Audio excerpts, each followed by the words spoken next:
Hello YouTube, কেমন আছেন আপনারা সবাই? চলছে আমার ঝাড়খণ্ড সিরিজের ভিডিওগুলো। এই যে আগুনগুলো, ধোঁয়াগুলো দেখতে পাচ্ছেন না আমার পেছনে? ওইদিকে যে ধোঁয়াগুলো উঠছে দেখতে পাচ্ছেন, এগুলো কিন্তু আগুন জ্বলছে, সেই ধোঁয়া নয়।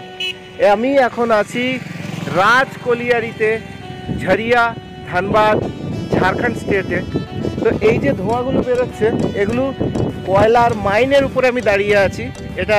এটা কলিয়ারি বেল্ট এলাকা। এখানে যে ঘরবাড়িগুলো দেখছেন, এখানে এরা থাকে, এখানকার লেবার, এখানে এরা কাজ টাজ করে, এখানকার এরা শ্রমিক। তো এই ধোঁয়াগুলো আদি অনাদিকাল থেকে যেখান সেখান থেকে ধোঁয়া বেরোচ্ছে, ধোঁয়া উঠেই যাচ্ছে। এগুলো নিজে নিজে উঠছে, নিজেই আবার বন্ধ হয়ে যাচ্ছে।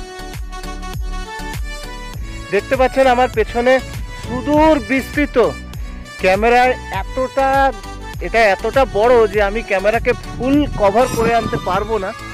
তো এখানে টোটালটাই এটা কলিয়ারি। এখানে শুধু কয়লা বের করা হচ্ছে। দেখতে পাচ্ছেন পুরোটা ডিপ খাই আছে, ডিপ গর্ত আছে এখানে। দেখতে পাচ্ছেন এই গর্তগুলো এখান দিয়ে মাটি ফেটে গেছে, ফেটে এখান দিয়ে ধোঁয়া বেরোচ্ছে। এখানে যখন তখন ল্যান্ডস্লাইড হতে পারে, মাটি বসে যেতে পারে। চারিদিকে কালো আর কালো, কয়লা আর কয়লা, আর কিচ্ছু নেই এখানে। আপনি একদম সাদা জামা পরে আসবেন আর কালো জামা নিয়ে বাড়িতে যাবেন। আমার পায়ের অবস্থা একদম মনে হচ্ছে যেন আমি এখানকার লোকাল লোক, একদম কালো হয়ে গেছে।